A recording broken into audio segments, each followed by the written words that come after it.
Cumprimento todas as delegações aqui presentes, dizendo do nosso enorme prazer do Supremo Tribunal Federal, da Justiça Brasileira em recebê-los, e cumprimento todos em nome do nosso presidente e amigo magistrado Henrique Alcubidia, aqui presente também.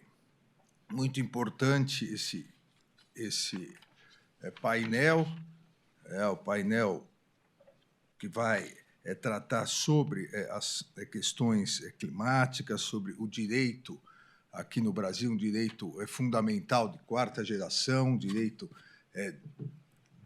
humano das novas gerações, direito ao meio ambiente saudável, e reforçar, faço questão aqui de reforçar o importantíssimo papel dos Supremos Tribunais Federais, das Supremas Cortes, das Cortes Constitucionais em cada um de seus países em defesa da democracia. Nós todos sabemos, e cada um de nós vivenciamos as peculiaridades em nossos países, e vários de nós aqui estivemos juntos em Madrid o ano passado. Nós sabemos que é um momento difícil que vive a democracia no mundo todo. Os ataques incessantes às instituições, os ataques coordenados principalmente pelas redes sociais e pelo grande, ilimitado e, lamentavelmente, ainda não regulamentado poder das Big Techs. Aqui no Brasil nós vivemos isso, mas com certeza em cada um dos países, todos aqueles que participam de tribunais constitucionais, de Supremas Cortes, participaram disso. Esse poder supranacional, esse poder que pretende negar a soberania de cada um dos países e acabou e continua sendo instrumentalizado por grupos extremistas para atacar os pilares da democracia. E um dos pilares da democracia é a independência do Poder Judiciário. Então, eu sempre faço questão, em encontros como esses, de reafirmar a posição do Supremo Tribunal Federal, que sei é a posição de cada uma das Supremas Cortes, de cada um dos tribunais constitucionais, reafirmar a nossa luta pelo Estado Democrático de Direito, a nossa luta pela democracia, a nossa luta para uma regulamentação dessas Big Techs que pretendem desrespeitar as legislações, não só nacionais, mas até a regulamentação internacional. E relembrando o que já proponho há algum tempo, para uma reflexão futura de um encontro entre as Supremas Cortes, assim como lá atrás, no primeira metade do século passado, a Organização Nacional, a Organização das Nações Unidas, regulamentou uma Declaração de Direitos Humanos. Está na hora, e talvez possa partir de nós, está na hora de uma regulamentação internacional das redes sociais, das Big Techs, não só para evitar a perpetuação dos discursos de ódio, dos discursos antidemocráticos, mas também para salvaguardar as crianças e os adolescentes desse verdadeiro bullying que vem sendo feito pelas redes sociais, com aumento dos suicídios, aumento de automutilações. Pode partir de nós, as Cortes Constitucionais, essa proposta de regulamentação. Lembrando que quando a ONU surgiu com a Declaração de Direitos Humanos, ainda nós não tínhamos a força dos tribunais constitucionais em defesa da democracia e dos direitos humanos. Então, novamente aqui, agradeço a presença de todos e passo a palavra inicialmente para a primeira oradora, doutora Paola Verônica Prudêncio Candia, presidente do Tribunal Constitucional Plurinacional da Bolívia, para a sua fala. Muchísimas gracias. Muy buenos días. Un saludo cordial y un profundo agradecimiento al presidente del Supremo Tribunal Federal de Brasil, Luis Edson Fachin, y a todos los ministros, quienes nos acogen y han hecho posible este 16º encuentro. Permítanme también hacer presente un saludo cordial y afectuoso por parte de los magistrados que conforman Sala Plena del Tribunal Constitucional Plurinacional de Bolivia, a todos y cada uno de ustedes, estimadas presidentas, presidentes, magistrados de cortes y tribunales constitucionales y a todos los organizadores. La experiencia boliviana referida a esta cuarta temática que nos convoca acerca precisamente de la justicia climática y los derechos de la naturaleza está atravesando por una profunda reflexión que nos invita al Estado boliviano a pensar, a entender que estos temas no son de competencia exclusiva del órgano ejecutivo a través de un Ministerio de Medio Ambiente, ni tampoco competencia de la Asamblea Legislativa a través de su competencia de desarrollo normativo, sino que más bien requiere de la concurrencia y participación activa tanto del Tribunal Agroambiental como de la justicia constitucional. La Constitución Política del Estado Boliviano del 2009 deviene precisamente de consensos democráticos que han surgido en el último proceso constituyente de hace más o menos unos 18 años atrás y que permitieron nuestro tránsito de un Estado de Derecho cuya característica primordial es el imperio de la ley a un Estado social de derecho plurinacional, comunitario, libre, independiente, soberano, democrático, intercultural, descentralizado y con autonomías, cuyo precepto fundamental es la dignidad humana. Evidentemente, nuestra Constitución desde el 2009 no ha guardado silencio frente a estos temas, más al contrario, ha reconocido los derechos de la madre tierra.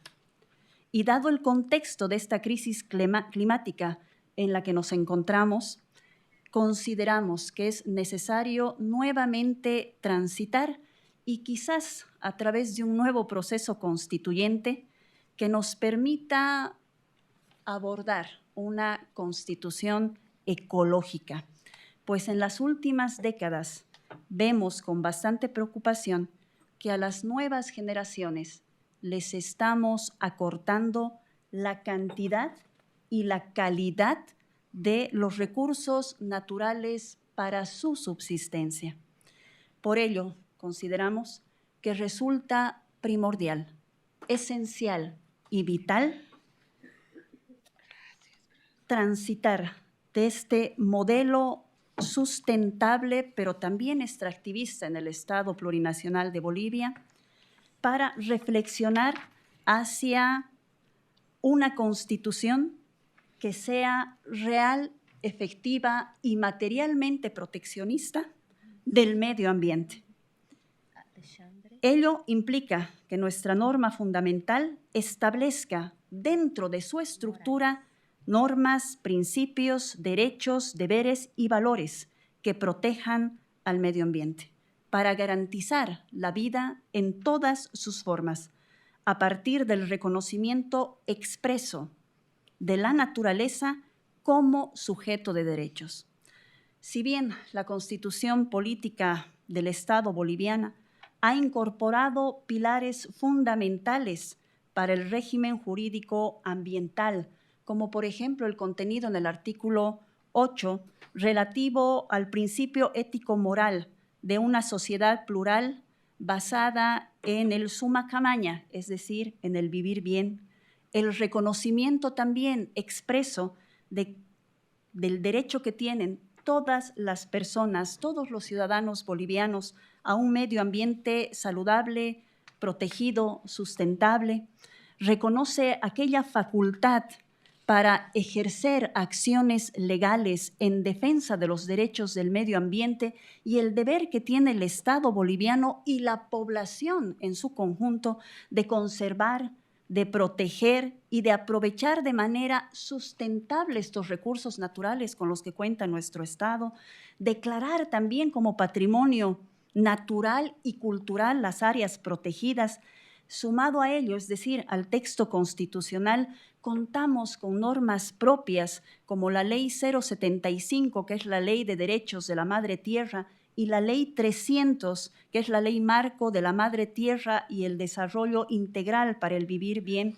Y al respecto, la propia labor del Tribunal Constitucional Plurinacional en los últimos años, a través del pronunciamiento de una serie de resoluciones, de decisiones y de sentencias constitucionales que han ido reconociendo esta necesidad y sobre todo la noción de una constitución ecológica, queremos analizar esta temática en su doble dimensión, ¿no? El derecho de tutela como un derecho no simplemente individual, sino también como un derecho colectivo.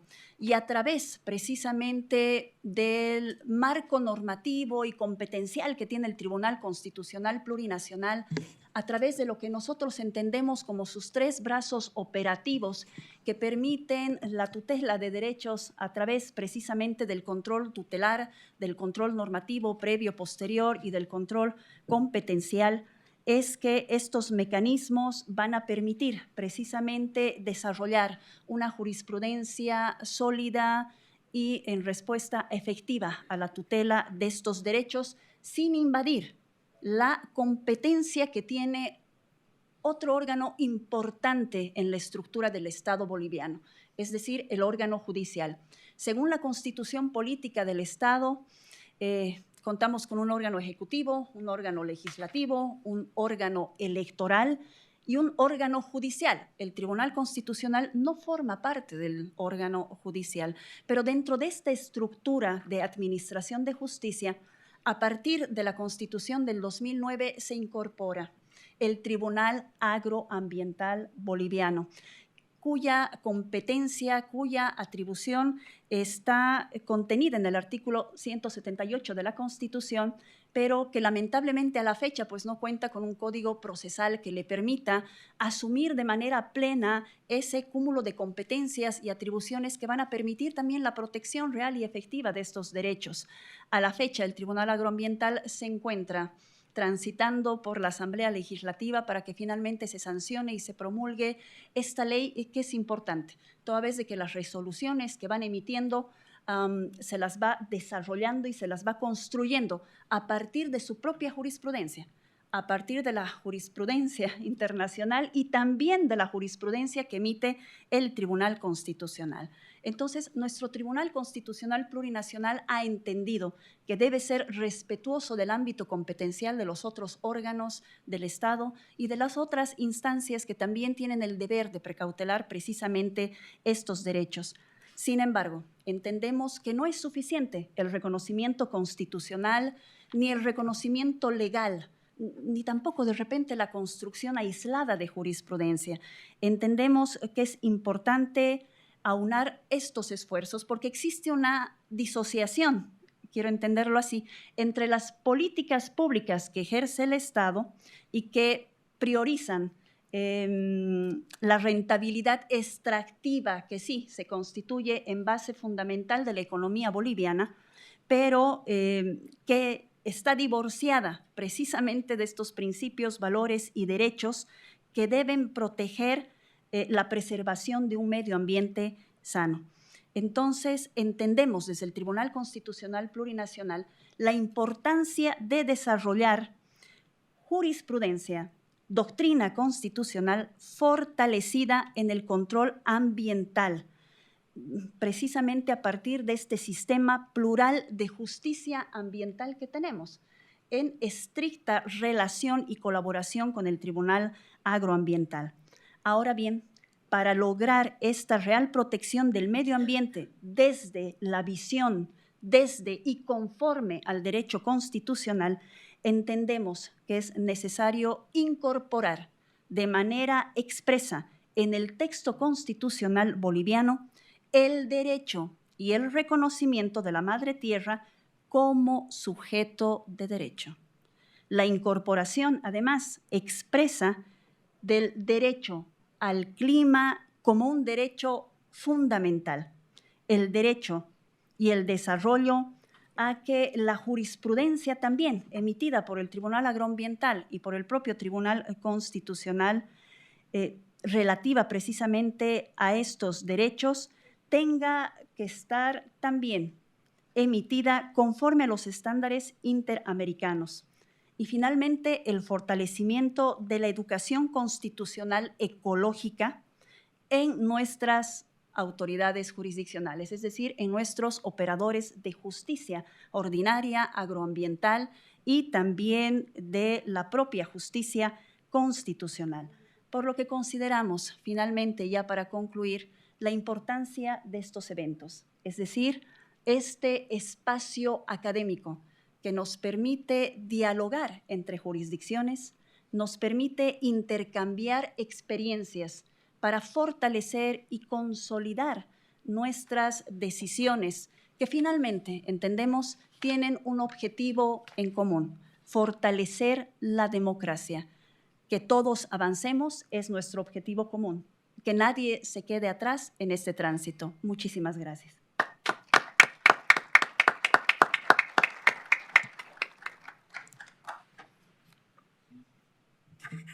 Agradeço a presidente do Tribunal Constitucional Plurinacional da Bolívia, magistrada Paola Verônica Prudêncio Candia, ressaltando também, e concordo com Sua Excelência, a importância da constitucionalização do direito fundamental ao meio ambiente. No Brasil, a Constituição de 1988 consagrou no artigo 225 o meio ambiente como um direito fundamental. E isso possibilitou, ao longo de quase 4 décadas da Constituição Federal, isso possibilitou uma reestruturação da justiça brasileira para a defesa do meio ambiente. Talvez tenha sido o fator mais importante na defesa do meio ambiente brasileiro, e como todos sabem, pelo tamanho do Brasil, nós temos 6 grandes biomas a serem protegidos, e cada um com as suas características. A Amazônia, o Cerrado, e aqui estamos no Cerrado, a Caatinga, a Mata Atlântica, o Pantanal e o Pampa.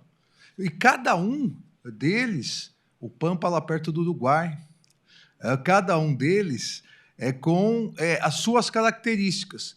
E essa consagração no artigo 225 permitiu, por exemplo, que os ministérios públicos brasileiros, tanto o Ministério Público Federal quanto os ministérios públicos estaduais, criassem promotorias do meio ambiente, procuradorias do meio ambiente, e passassem, através de uma estrutura especializada, a ingressar com ações coletivas na proteção desses biomas, exigindo, e a nossa presidente aqui bem falou, que além do Poder Executivo, também a Justiça Constitucional tem essa função, passando a exigir do Poder Executivo algumas medidas de proteção em relação à Mata Atlântica, em relação ao garimpo ilegal, em relação à devastação da floresta amazônica.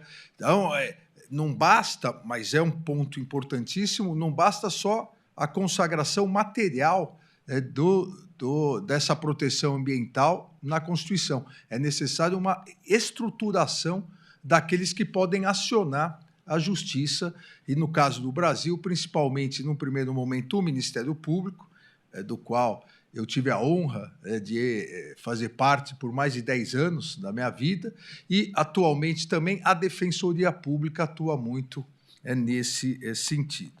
Eu quero agora passar a palavra à magistrada Nancy Yanes Fuenzalida, ministra do Tribunal Constitucional do Chile.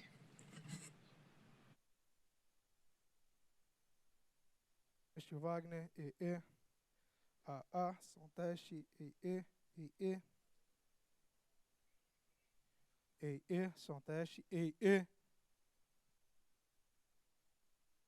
este tribunal. Muchas gracias por la invitación. Es sin lugar a duda un honor estar en este lugar y bueno, y compartir la mesa con las colegas que hoy día me acompañan. Muchas gracias a todos quienes hoy día están presentes.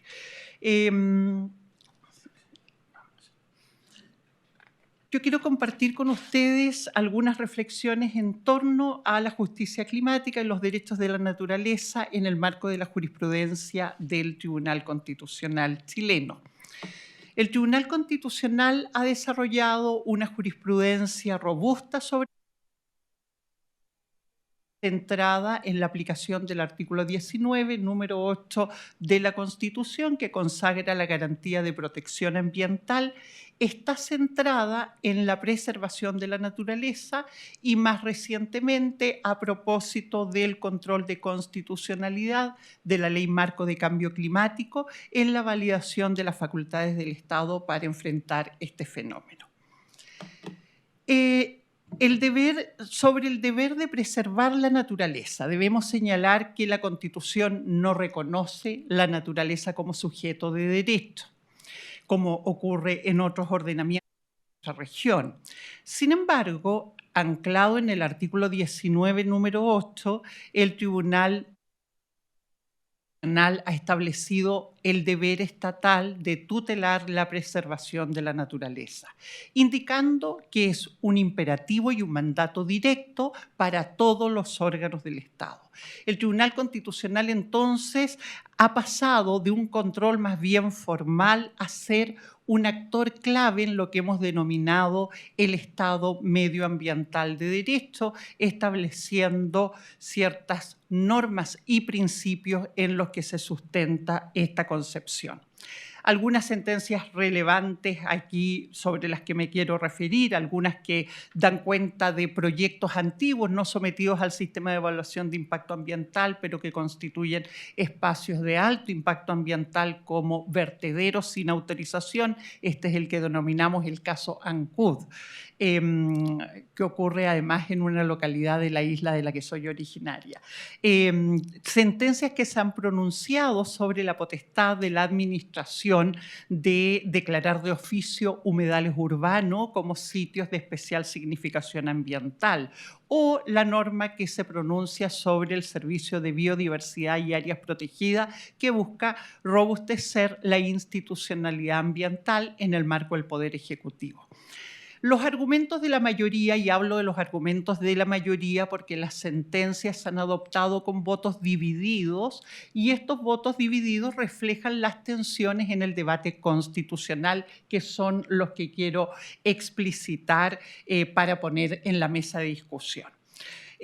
Los argumentos de mayoría se sustentan fundamentalmente en la existencia de un orden público ambiental que involucra el principio preventivo, que impone al Estado la obligación de actuar antes del daño, y el precautorio, que implica actuar antes de que se generen los riesgos de daño ambiental, aun cuando no se tenga plena certeza científica de estos acontecimientos.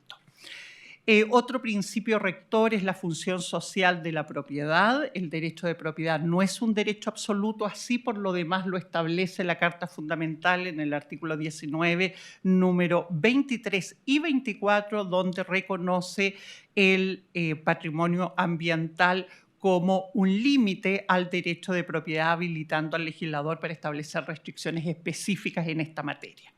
Un tercer principio es el interés público general, asumiendo que la naturaleza es un bien común que el Estado debe cuidar para asegurar no solamente la sustentabilidad ambiental, sino que además el bienestar de las generaciones futuras, incorporando entonces en su argumentación constitucional la solidaridad intergeneracional. Los argumentos de la minoría o las disidencias han sustentado sus argumentos en dos ejes fundamentales: el debido proceso, la reserva de ley, el debido proceso y el contenido esencial de los derechos. En lo que dice relación con el debido proceso, si bien la disidencia reconoce que la protección ambiental es legítima, tiende a restringir las atribuciones de la administración para efectos de regular, de ejercer sus potestades regulatorias en materia ambiental. Y una de las restricciones que estiman, uno de los ámbitos en los cuales se estima que excede el principio del debido proceso es cuando actúa de oficio. En contraposición, la mayoría ha estimado que la actuación de oficio es una expresión del principio proactivo de la administración para efectos de ejercer entonces las potestades regulatorias que permiten la preservación de los ecosistemas. También se ha levantado como argumento de un procedimiento racional y justo la participación ciudadana efectiva, pero en este caso también se han planteado algunas contradicciones respecto a la ciudadanía como sujeto de participación y los titulares de proyecto como sujeto de participación.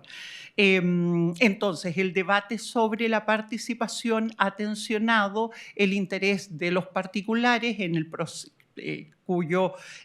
involucrados en el sistema de evaluación de impacto ambiental respecto del interés de otros actores intermedios que ejercen el interés, que enarbolan en definitiva la acción ciudadana para el interés, para preservar el interés común en la protección de la naturaleza. En el debate sobre las restricciones ambientales y la afectación sobre el núcleo esencial del derecho, los límites a la propiedad han tensionado al Tribunal Constitucional respecto de quienes cuestionan, una vez más, el ejercicio de las potestades regulatorias de la Administración, estableciendo que cuando éstas recurren a fórmulas genéricas o discrecionales, según vamos a ver, se genera una habilitación para el exceso en las atribuciones del Ejecutivo. Respecto a las obligaciones del Estado en materia de cambio climático, el Tribunal Constitucional ha validado la institución climática chilena, ha reconocido que el fenómeno climático amenaza los fundamentos de la naturaleza y la existencia misma de la humanidad. En la sentencia 13.071 se pronunció sobre la Ley Marco de Cambio Climático y estableció 3 criterios que son relevantes y que se han ido consolidando en la jurisprudencia más reciente. 1, la necesidad de contar con instrumentos de gestión que permita una estrategia climática de largo plazo, validando las atribuciones de las municipalidades y los gobiernos regionales en esta materia.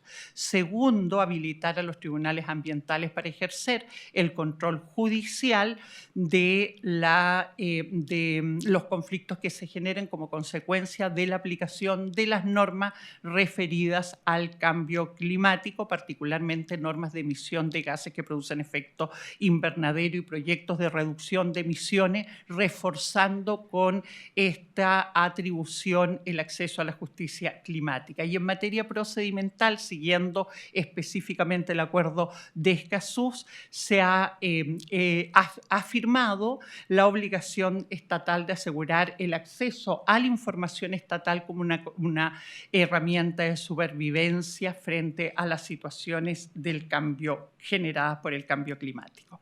Las tensiones entonces en el debate constitucional, ya lo hemos planteado, se han generado entre una visión que busca favorecer una perspectiva integral y colectiva en relación con el medio ambiente, que entiende que el Estado tiene un mandato proactivo para restringir derechos individuales a efectos de salvaguardar la sustentabilidad climática y la preservación de la naturaleza, versus quienes previenen que es necesario realizar ajustes bajo los estándares de proporcionalidad y debido proceso, de modo de evitar que los actos de la administración generen indefensión respecto de los particulares. A continuación voy a hacer una síntesis de la jurisprudencia relevante. Las fotografías que están en mi presentación son todas de preciosos lugares de mi país. Muchos de ellos hacen parte de los conflictos ambientales en el día de hoy. Y esta no es del Artemis II, esta es el Valle de la Luna en el Salar de Atacama. El Tribunal...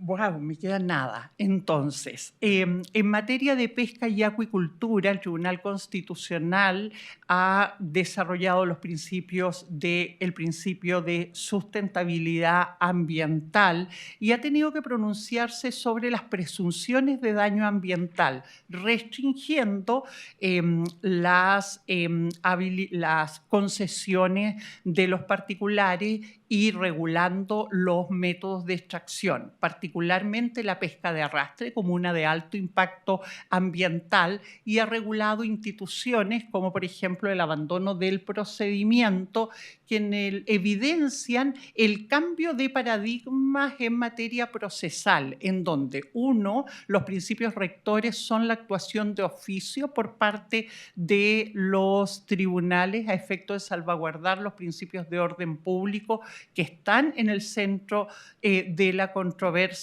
y la presunción de daño, habilitando a los agentes estatales como ministros de fe. En materia de planificación territorial, ya lo he señalado, se han habilitado a los gobiernos regionales y locales para ejercer competencias en estas materias, pero lo que parece relevante es que se ha discutido respecto a la reserva de ley, en el sentido de que el legislador está habilitado para imponer restricciones a la propiedad privada que permitan proteger ecosistemas valiosos.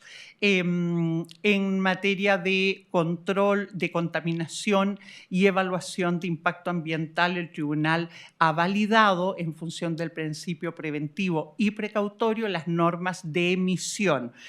Se ha generado, sin embargo, una controversia en torno a se ha generado controversias respecto a las normas de emisión cuando refieren a un sector productivo en particular. Otro aspecto relevante es la transparencia y acceso a la información ambiental aplicando las normas de Escazú. Esto ha sido relevante sobre todo en la industria acuícola, exigiéndole información respecto al uso de antibióticos y antiparasitarios. Si me ceden un segundo, me gustaría hacer 2 puntos para cerrar mi intervención. Uno, que el tribunal ha tenido que debatir sobre los conflictos de competencia, ya lo señalaba la presidenta del Tribunal Plurinacional de Bolivia, en donde la cuestión debatida son las potestades de la administración versus el control judicial que pueden hacer no solo el Tribunal Constitucional, sino que en particular los tribunales especializados. Y en ese ámbito creo que lo interesante es que el tribunal ha declinado por señalar que el expertise técnico lo tiene la administración para efectos de regular estas materias, y que en ese contexto los tribunales hacen control de legalidad, instándolo a desarrollar más bien sentencias marcos que sean orientadoras a la administración para la salvaguarda de las normas y principios constitucionales. Quiero concluir con una problemática reciente que se nos ha planteado y que dice relación con las tensiones entre la permisología, es decir, la potestad regulatoria de la administración, y la eficiencia administrativa, lo que ha generado una gran presión, sobre todo por los sectores extractivistas. Se habla que el exceso de permisología ha restringido, ha debilitado la inversión en el país. Recientemente nos pronunciamos sobre la ley marco de autorizaciones sectoriales. Y el problema que se nos planteó en ese caso dice relación con un cambio de paradigma, en donde la nueva normativa nos lleva a equilibrar el interés general y el interés particular de los titulares del proyecto o actividades. La cuestión, sin lugar a duda, es compleja si entendemos que la administración debe salvaguardar la preeminencia del interés general respecto del interés particular, la prevención de que la Constitución limita el reconocimiento o el establecimiento de grupos privilegiados y la desnaturalización de la administración para salvaguardar el interés general, subordinando en definitiva los intereses de la ciudadanía que no tienen el mismo reconocimiento, por lo tanto genera una asimetría que la normativa en general ha tratado de prevenir, lo que en último término va a tener impacto sobre la sustentabilidad, porque también se abre la posibilidad de que si el sistema de evaluación ambiental es muy engorroso, se puedan buscar técnicas alternativas de evaluación, dejando abierta el marco normativo que respecto de cuáles son esas técnicas alternativas. Entonces, más bien, a lo que asistimos es a una desregulación que nos lleva a plantearnos algunas cuestiones, ¿no? Primero, a modo de conclusión, decir que el Tribunal Constitucional ha ido consolidando una visión integral del medio ambiente como un bien jurídico colectivo, que ha buscado equilibrar y proteger el debido proceso y la propiedad, pero bajo una lógica de sustentabilidad ambiental intergeneracional, donde prevalezca el orden público ambiental a través del principio preventivo y precautorio, y que el desafío futuro, a propósito de estas nuevas normativas, es armonizar la urgencia de la crisis climática con la seguridad jurídica y la eficiencia administrativa sin comprometer nuestros avances en la protección de la naturaleza. Eso, muchísimas gracias.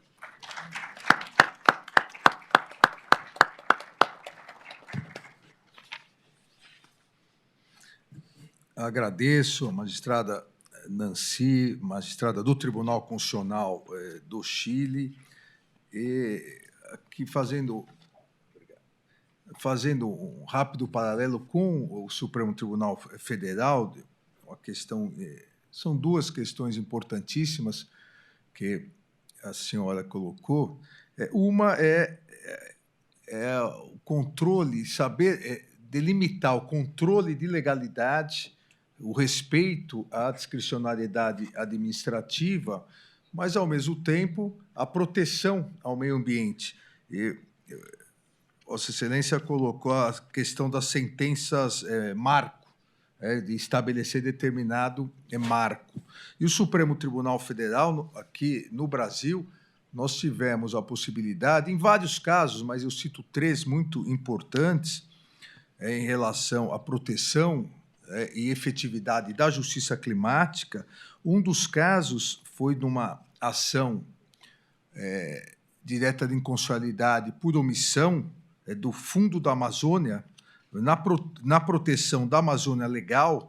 O Supremo Tribunal Federal declarou estado de coisas inconstitucional e determinou ao Poder Executivo a adoção de providências para a reativação do Fundo Amazônico, para que o Executivo estabelecesse projetos de desenvolvimento para a destinação desses ativos. Obviamente, não poderia o Supremo Tribunal Federal, enquanto órgão do Poder Judiciário, determinar aonde vai o dinheiro, qual será o projeto, mas pôde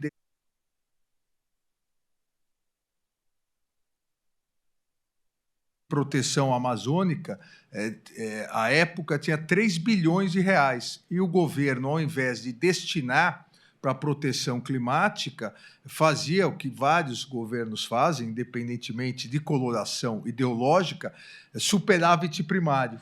Então, o fundo ficava para o superávit. O que o Supremo determinou? A necessidade de reativação do fundo e a apresentação de projetos, obviamente, dentro da discricionariedade administrativa do Poder Executivo, mas que esse dinheiro fosse utilizado, esses 3 bilhões fossem utilizados para a proteção ambiental.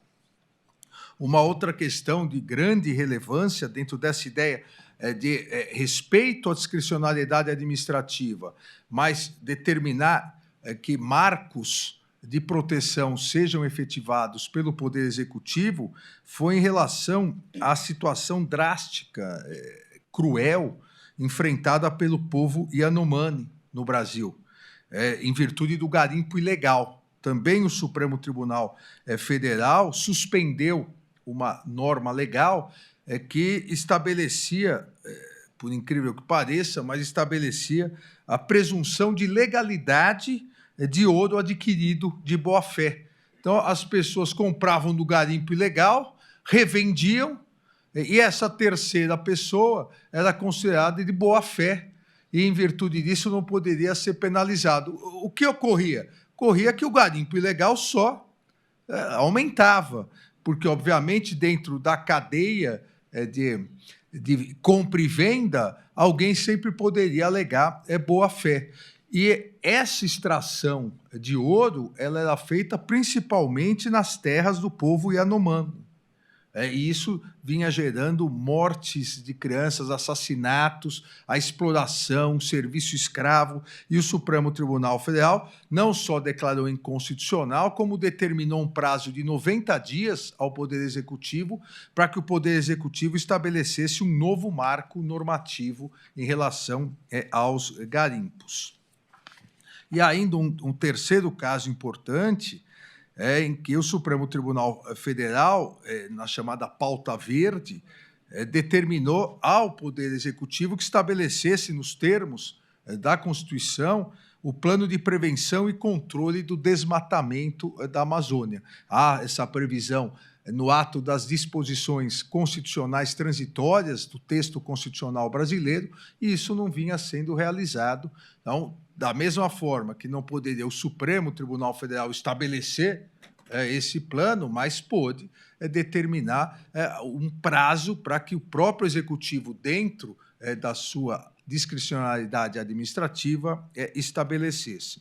Então, é uma situação, e todos nós sabemos, é uma situação, às vezes, muito difícil entre o que é a discricionariedade administrativa e o que é a omissão administrativa, e, de um outro lado, o que é o excesso de proteção e o desenvolvimento necessário, mas acredito que, principalmente pelas graves infrações ambientais, a degradação ambiental, as cortes constitucionais, não só ibero-americanas, mas todas as cortes constitucionais, vêm atuando no sentido de achar esse equilíbrio necessário para o desenvolvimento, para o respeito à separação de poderes, mas principalmente também para o respeito à proteção climática.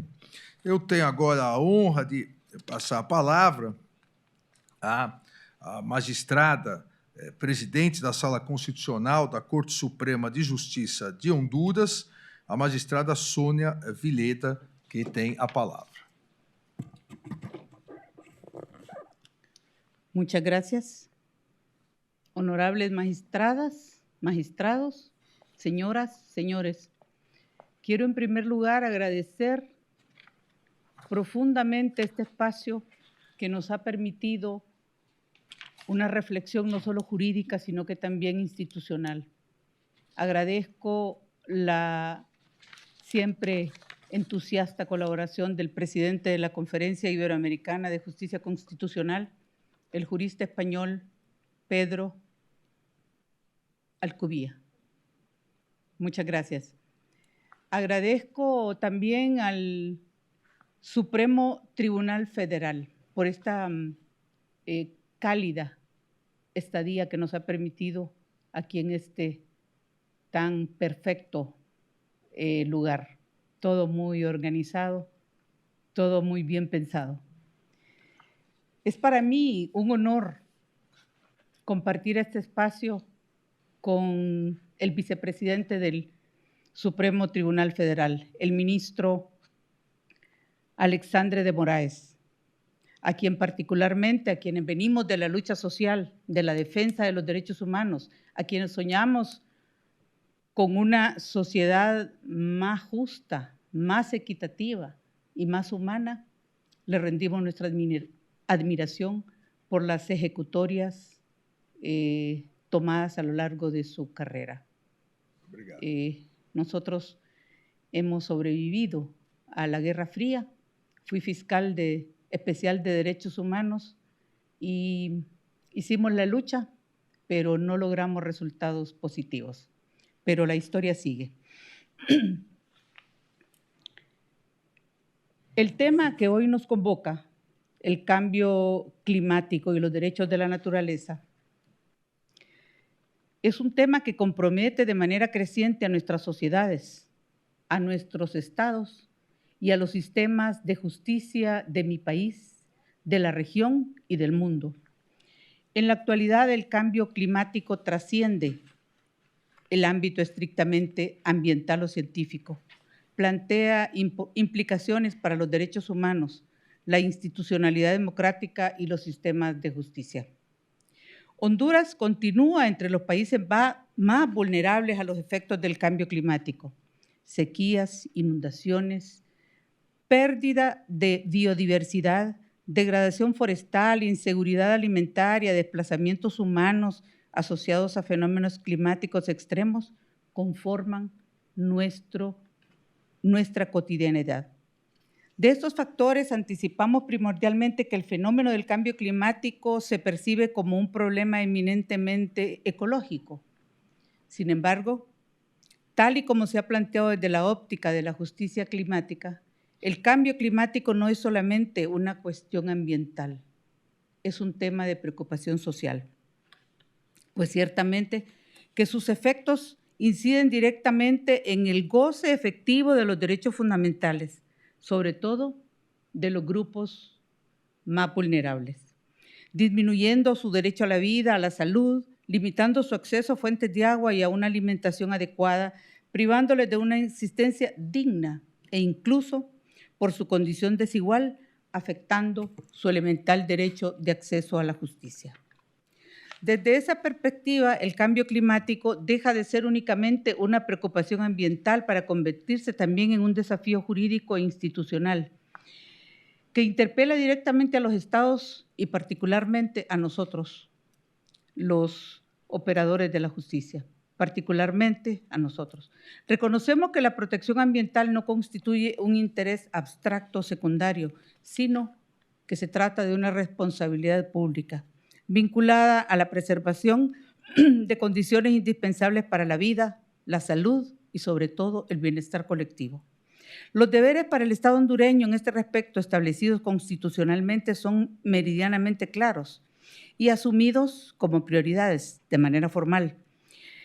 Así, la prevención de los recursos naturales, la preservación de los recursos naturales es de interés público. El reconocimiento del derecho a la protección de la salud es universal. La regulación estatal para vedar la depredación y fomentar el aprovechamiento de los recursos naturales con miras a su preservación es obligatoria y así sucesivamente, formalmente como dijimos. A ello se suman compromisos internacionales asumidos por Honduras tanto en materia ambiental como de derechos humanos, que imponen obligaciones de prevención, regulación y protección frente a daños ambientales graves.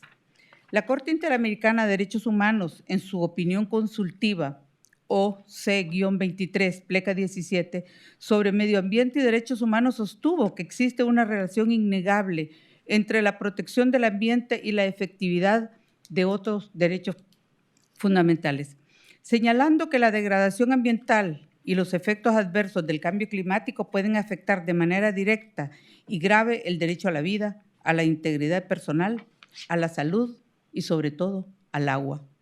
Asimismo, la Corte reconoció que los estados tienen obligaciones de prevención y debida diligencia frente a daños ambientales significativos, especialmente cuando estos afectan derechos humanos. Como sabemos, la existencia de normas, declaraciones y acuerdos que reconocen derechos no garantizan por sí solas su efectividad. El desafío persiste cuando esos derechos no logran traducirse en una protección real y en acceso efectivo para la persona humana.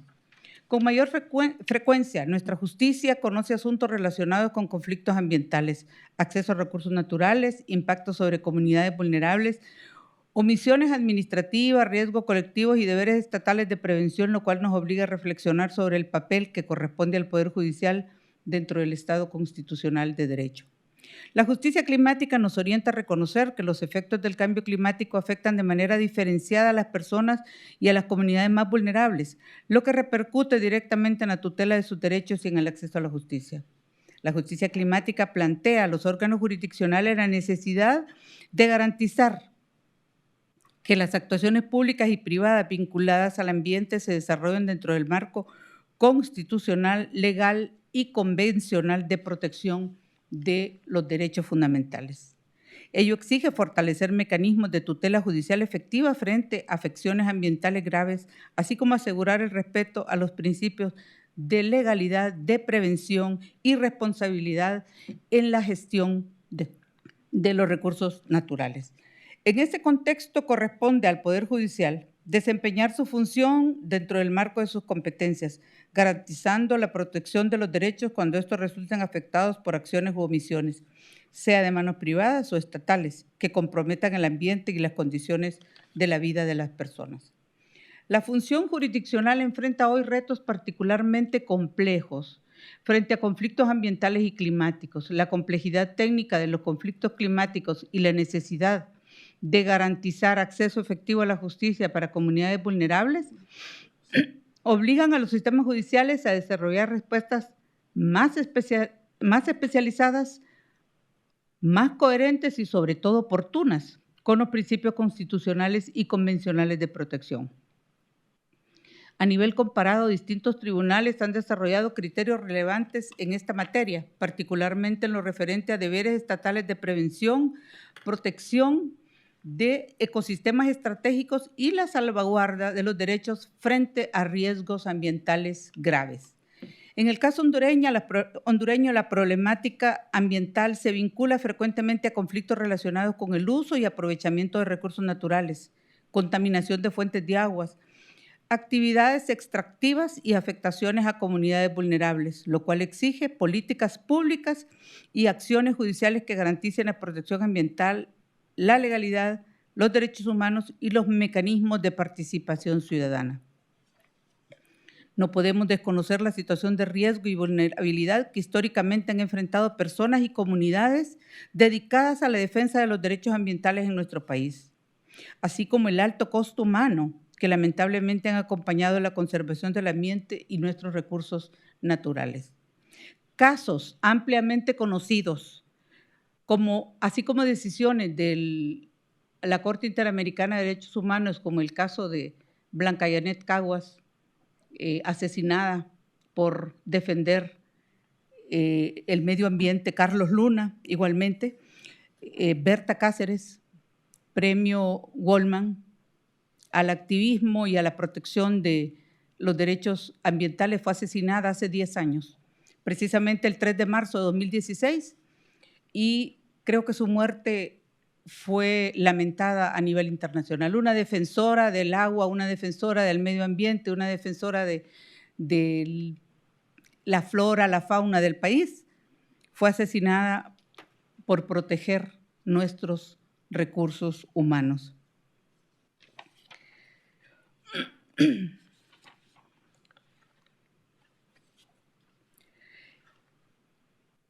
Todas estas acciones en contra de los defensores de los derechos humanos nos obligan a revisar la relación entre desarrollo económico y sostenibilidad. El crecimiento económico y la inversión, por supuesto, que son un binomio y son necesarios para el bienestar de la sociedad. Sin embargo, estos deben concebirse dentro del marco constitucional y bajo criterios de sostenibilidad y respeto de la persona humana y de sus derechos fundamentales. En este escenario, el Poder Judicial en Honduras desempeña una función esencial garante del orden constitucional y del equilibrio entre el desarrollo, legalidad y protección de la persona humana. Resalto la sentencia que hace un par de meses se dictó en Honduras, en la Sala Constitucional, de la cual fui redactora, declarando la inconstitucionalidad de 17 artículos de la Ley de Minería. Cabe mencionar que esta Ley de Minería también en el año 2005 y en el año 2015 fue declarada inconstitucional en su en varios de sus articulados. Sin embargo, el Congreso, el legislativo, vuelve a crear otra ley y las organizaciones ambientales vuelven a la carga en defensa de los intereses de la humanidad, y la Sala responde declarando la inconstitucionalidad de muchos artículos, creo que eran 17 artículos de esta ley. Distinguidas colegas, distinguidos colegas, evidentemente el cambio climático debe considerarse como una realidad actual y como un temor futuro. Los efectos se manifiestan hoy en nuestras sociedades, en nuestras instituciones y en nuestras vidas. Frente a estas circunstancias, corresponde a la función jurisdiccional mantener una respuesta firme y coherente con los principios constitucionales y convencionales, la protección de los derechos humanos y las complejas implicaciones que la problemática ambiental plantea para nuestro país y sobre todo para nuestra región. La respuesta frente al cambio climático no dependerá únicamente de declaraciones, de políticas públicas o avances tecnológicos, sino de la solidez de nuestras instituciones y de la capacidad del derecho de responder vía pretoriana para generar no solo jurisprudencia, sino doctrina legal en aspectos de protección para garantizar con mayor fuerza un futuro mejor tanto a las presentes como a las futuras generaciones. Muchas gracias por el espacio.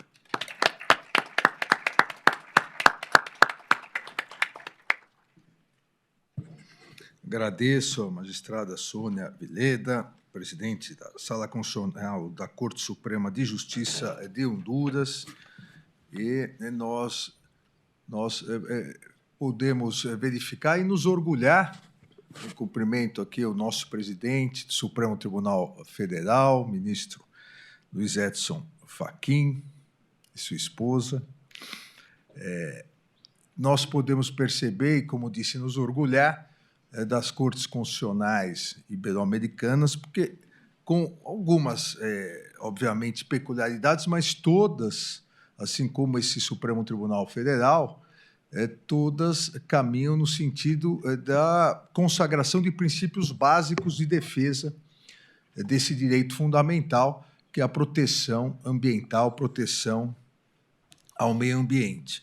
Eu citei alguns casos anteriores que o Supremo Tribunal Federal já consagrou, mas nós podemos ver tanto nas palavras da magistrada Paola Cândia, da Bolívia, da magistrada Nancy, do Chile, da magistrada Sônia, de Honduras, que a relativização do direito de propriedade em relação à proteção ao meio ambiente é uma realidade importante. É o princípio da prevenção, outra questão importantíssima na proteção ao meio ambiente, uma vez que é um direito, e talvez o maior dos direitos fundamentais, que transcende essa geração e perpassa as futuras gerações.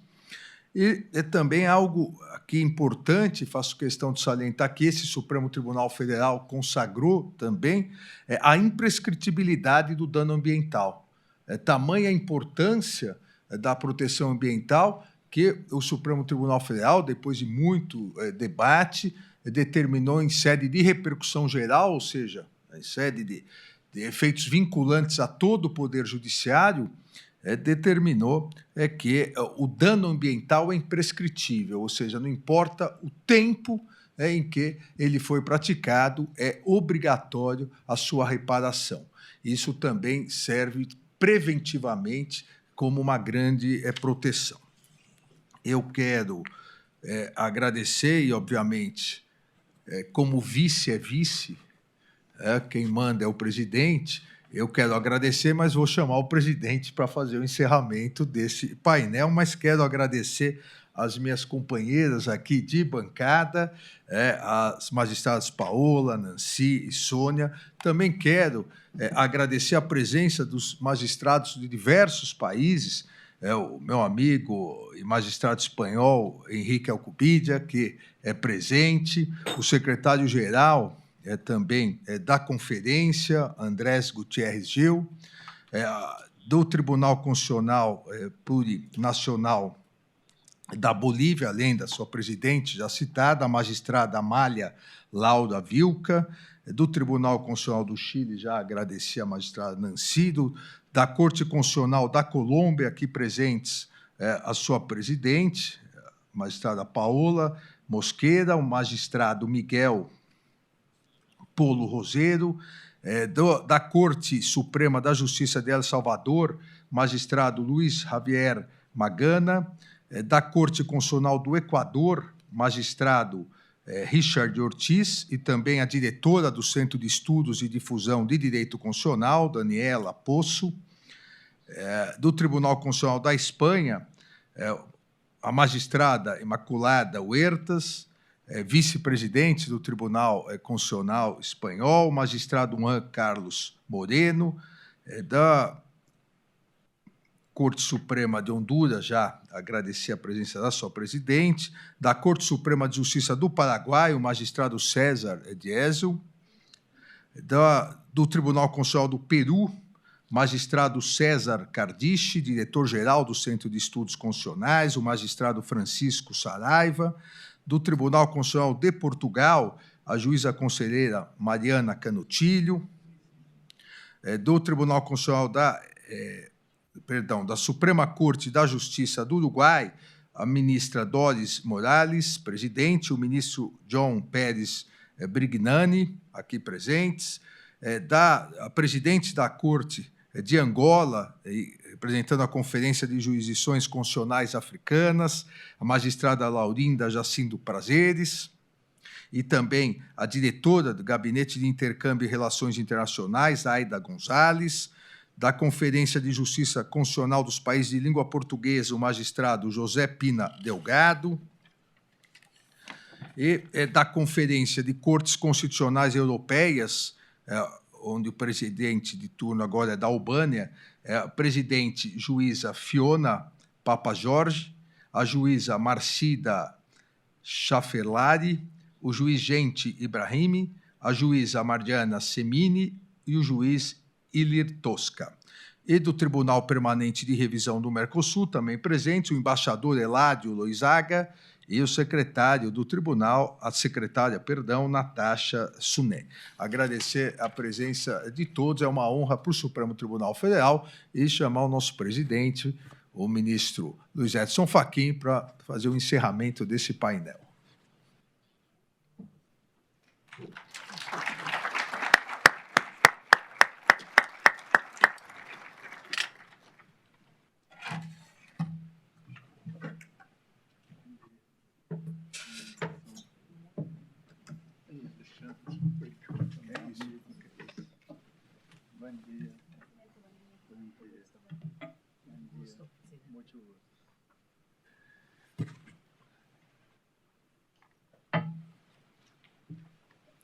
Bom dia a todos e a todas. Nós, com a conclusão desse painel, temos aqui na coordenação e na presidência desse painel, ministro Alexandre de Moraes, vice-presidente, que tem ombreado comigo os desafios de gerir o Supremo Tribunal Federal. Nós aqui tivemos oportunidade, em todos esses painéis, de passar em revista muitos dos temas relevantíssimos que dizem respeito à jurisdição constitucional na Iberoamérica e no mundo, e no painel coordenado por Sua Excelência também não foi distinto. Portanto, é uma alegria imensa e uma honra, e digo em meu nome, em nome do ministro Alexandre e de todo o colegiado desse tribunal, receber aqui colegas tão ilustres, dedicados a esta questão, que prestigiaram o nosso tribunal e o Brasil, vindo a este evento, prestigiaram a Conferência Ibero-Americana, sob a liderança do nosso estimado Henrique Arnaldo Alcubilha, e todos aqui estão já, por certo, irmanados naquilo que vai nos levar a prosseguir com os nossos afazeres. Creio que, assim que encerrarmos esse painel, realizaremos, portanto, o ato de encerramento dessas atividades e, pelo que eu estou a saber, já sairemos daqui com a definição da próxima sede da Conferência Ibero-Americana, o que significa uma demonstração clara de uma boa organização que a conferência tem tido nesses 2 anos que precederam a organização deste evento aqui no Supremo Tribunal Federal. Houve um conjunto de reuniões e trabalhos importantes para organizar e planejar os nossos afazeres. Desde logo, nós estamos, portanto, reiterando os nossos agradecimentos. E aqui nesse painel, de um modo especial, um painel que eu espero seja o espelho daquilo que os tribunais constitucionais cada vez mais também demonstram. Aqui estão 3 mulheres e 2 homens, portanto, isso não deve passar desapercebido.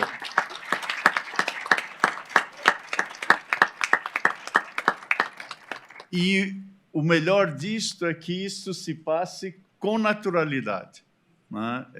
Portanto, esta é uma circunstância que nos honra sobremaneira e, portanto, agradeço ao ministro Alexandre Moraes por ter vindo presidir este painel, agradeço às magistradas que integraram esta atividade de agora e, portanto, Sua Excelência o vice-presidente, que estava aqui a presidir, acaba de me fazer uma delegação para encerrar este painel. Portanto, eu queria, então, agradecer às ilustres magistradas, agradecer ao ministro Alexandre de Moraes, agradecer a todos os presentes e temos alguns avisos para o próximo ato da nossa atividade. Muito obrigado pela presença e pela participação. Muito obrigado.